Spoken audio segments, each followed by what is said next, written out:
Ya, teman-teman semua yang saya sayangi, saya El Asamau, saya baru divonis menderita atau positif COVID-19, Corona, yang lebih dikenal. Mungkin tadi banyak sekali teman-teman atau keluarga, kakak adik yang menelpon konfirmasi secara langsung.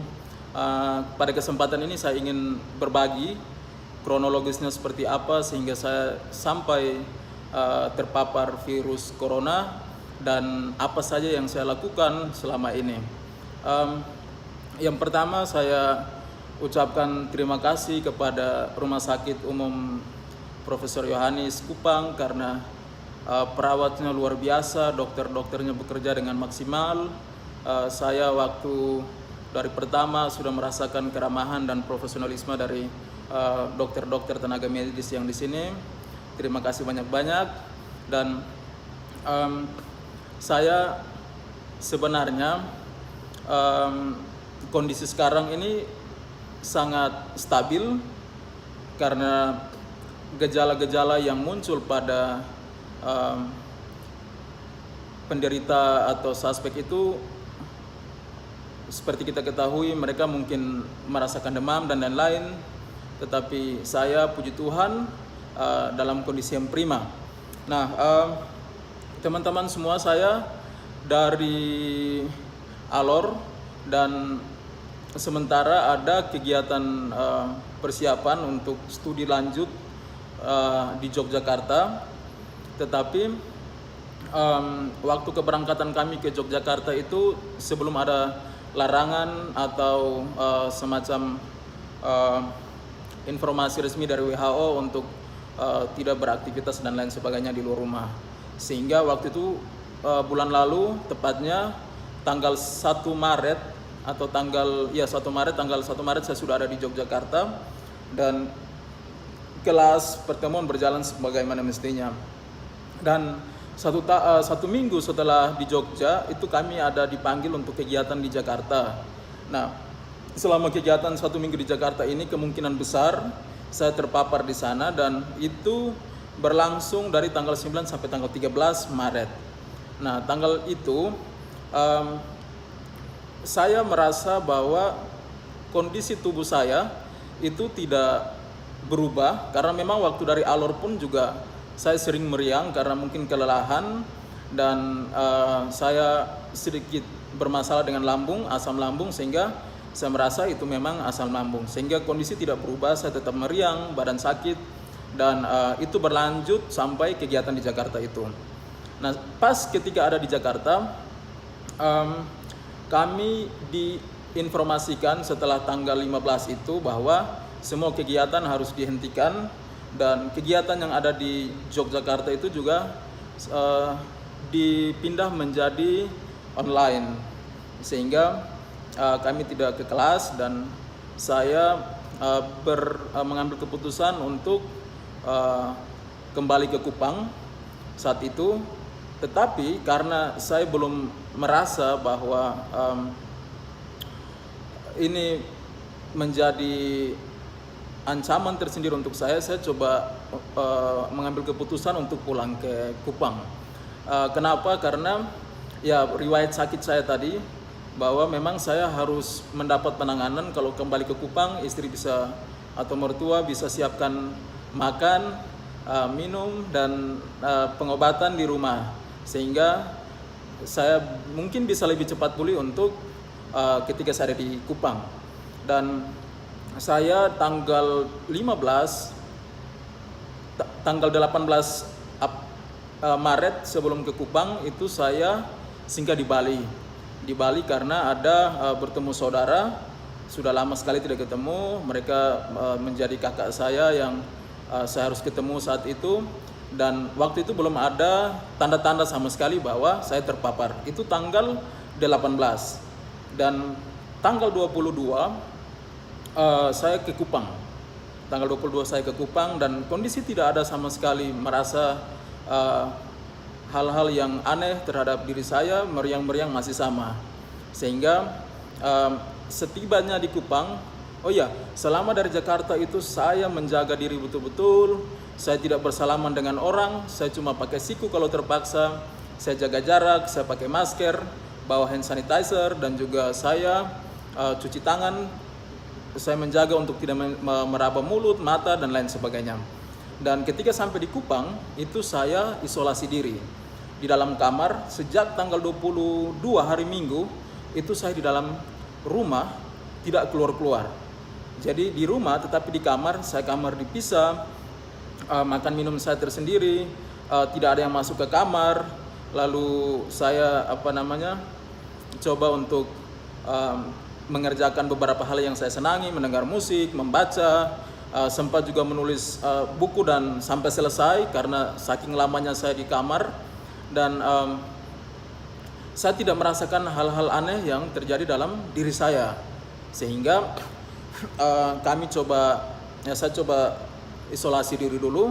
Tetapi pada saat sekitar tanggal 26-25 itu saya mendengar bahwa satu teman kami yang di Jakarta kegiatan itu PDP dan dia positif, sehingga itu mendorong saya untuk segera ke rumah sakit dan periksa.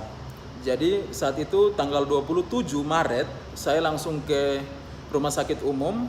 Di sana sudah ada posko Satgas di sana. Saya diambil darah dan juga diambil saya swab dan saya diperbolehkan pulang, dikasih obat. Mereka janjikan dari tanggal 27 itu tanggal 4 hari Sabtu kemarin itu harusnya hasil sudah ada, 1 minggu ditelepon. Tetapi selama saya tunggu, saya di dalam masa isolasi itu saya tidak keluar-keluar, tetapi kok lama sekali hasilnya belum keluar. Padahal itu sudah dari tanggal 27 dan tidak keluar-keluar. Saya tunggu sampai tadi tanggal 9, dari tanggal 27 sampai tanggal 9 baru saya dikasih informasi bahwa saya positif. Dan saya rasa ini agak terlambat untuk menyampaikan ke saya karena ini jeda waktu sudah terlalu lama. Sejak dari Jakarta itu sampai di Kupang itu dihitung, atau dari Bali itu bahkan dihitung sudah hampir 20 hari lebih. Saya ada di luar, puji Tuhan saya kondisi stabil. Saya telepon kakak yang saya ketemu di sana, orang-orang yang saya ini semua dalam keadaan stabil, puji Tuhan. Dan kembali lagi saya menunggu ini seperti lama sekali. Jadi 2 hari 3 hari lalu saya kayak mengambil kesimpulan sendiri, saya tidak kenapa-kenapa. Karena hasil tidak keluar-keluar, saya sempat berpikir bahwa hasil saya negatif sehingga tidak ditelepon oleh pihak rumah sakit. Dan saya sudah sempat keluar, saya jaga jarak tetap, saya pakai masker, ketika keluar saya pakai hand sanitizer dan lain sebagainya. Saya tidak kontak dengan siapa-siapa. Mungkin dekat, berdiri dekat, tetapi mau berjabatan tangan atau apa tidak sama sekali. Sehingga saya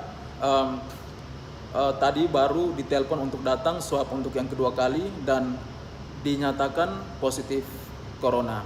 Suatu hal yang saya tidak pernah bayangkan bahwa ini akan terjadi di saya, apalagi kita tahu bahwa NTT ini menjadi provinsi yang belum terpapar sama sekali. Dan ketika saya disampaikan oleh dokter bahwa saya positif, dokter sampaikan saya hari pertama, ini rambut saya juga belum digunting karena di dalam rumah saja, biasanya pendek tapi ini sudah panjang sekali.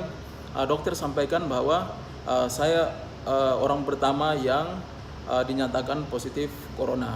Dan saat itu saya langsung diminta untuk isolasi di rumah sakit, ada di rumah sakit umum daerah. Dan istri saya, keluarga di rumah, puji Tuhan sekali lagi karena semua dalam keadaan sehat walafiat dan tidak ada gejala apapun itu.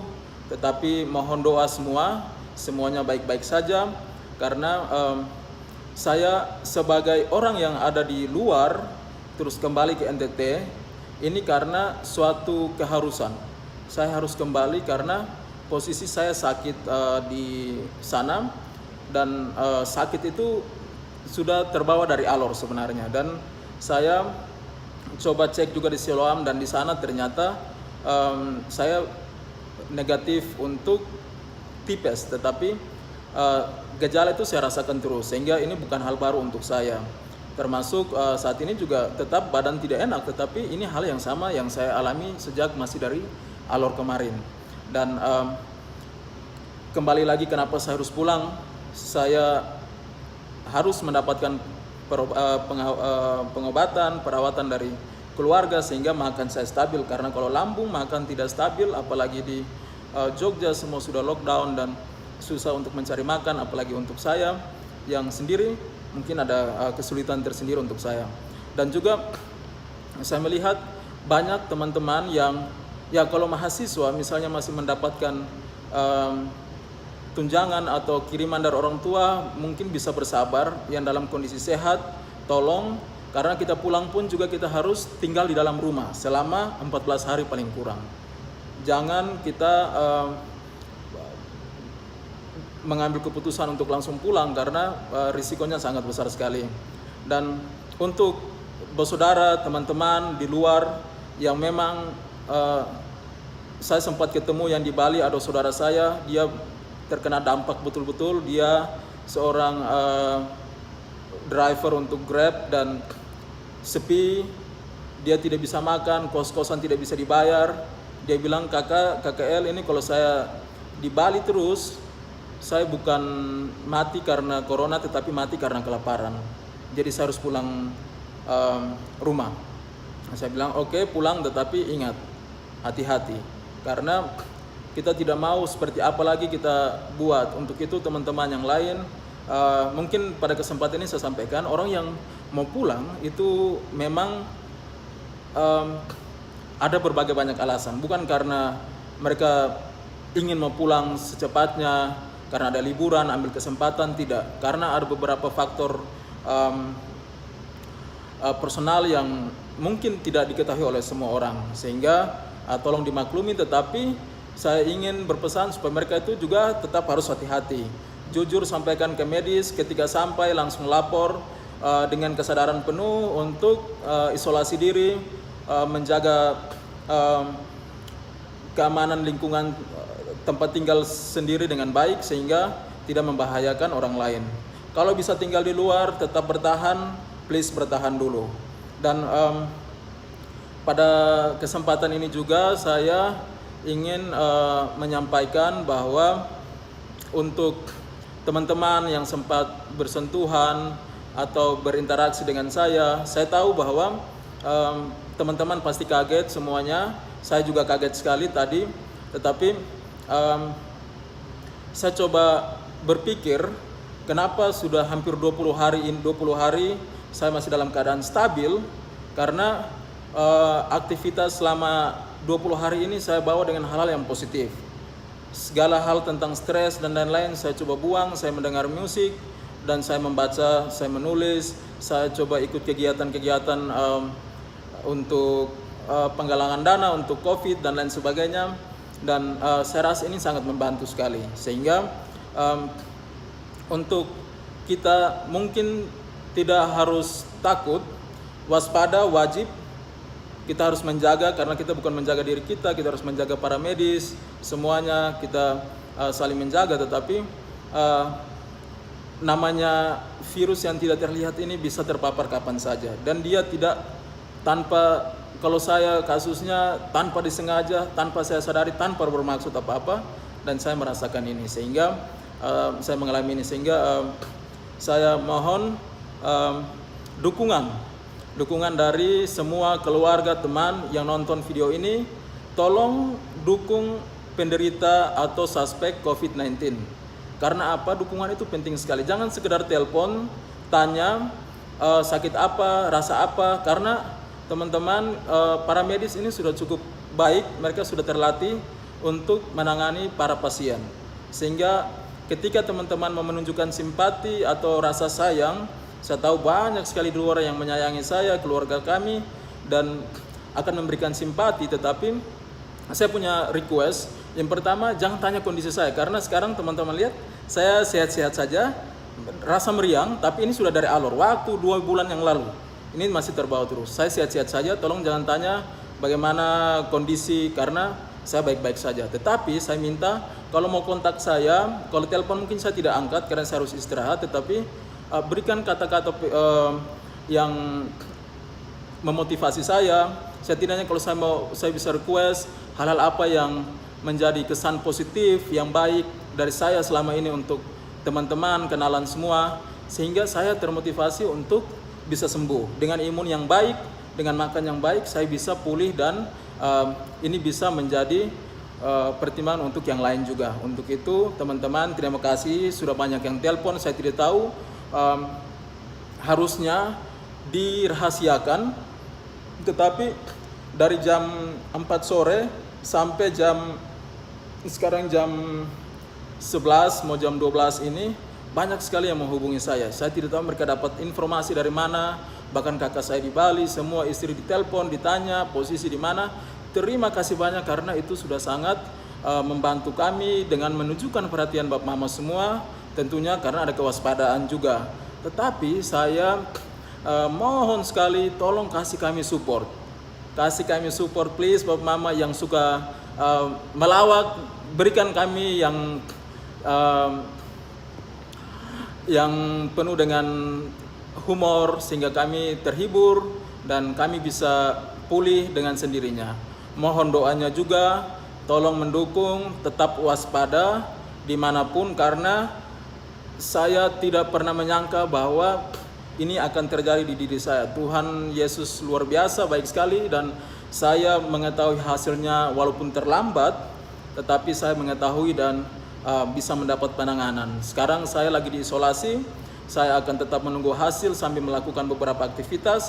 Saya akan tetap berkomunikasi dengan teman-teman semua juga, tetapi tolong supaya jangan sampai, kalau menghakimi mungkin tidak, tetapi menanyakan hal-hal yang akan menjurus kepada saya untuk berpikir dan saya akan stres, termasuk keluarga saya. Tolong dukungannya. Saya sekali lagi minta berikan hal-hal yang menjadi kesan baik untuk Bapak Mama, teman-teman, kakak adik yang mengenal kami secara personal, yang pernah ketemu dimanapun itu. Tolong bisa WA, bisa melalui Facebook atau melalui video ini bisa mengirimkan suatu nada positif sehingga kami bisa cepat pulih. Karena sejujurnya kami ingin sekali berbuat banyak, kami ingin sekali berbakti, tetapi kondisi seperti ini semoga menjadi pelajaran untuk semua. Yang paling terakhir, tolong ikuti anjuran pemerintah, teman-teman. Tolong sekali, pakai masker, wajib kemanapun keluar. Jangan bilang, oh itu ada di Jawa, ada di luar. Sekarang di NTT ada, dan tanpa saya, ini bukan hal yang saya inginkan, tetapi terjadi di saya. Saya mohon teman-teman pakai masker, selalu cuci tangan, tinggal di dalam rumah, keluar untuk yang penting-penting. Kita tidak tahu di luar sana siapa yang sudah kena, karena pasti ada saja yang sudah kena tetapi mereka tidak tahu. Ini ada di NTT, ada di Kupang sekarang. Tolong Bapak Mama bisa untuk mendengar ini teman-teman semua dan menjaga diri keluarga masing-masing. Demikian, terima kasih banyak. Mohon doanya. Selamat malam. Selamat merayakan Paskah untuk umat Kristiani yang akan melaksanakan hari Raya Paskah, Jumat Agung besok. Tetap waspada dan sekali lagi ikut anjuran pemerintah. Selamat malam. Salam.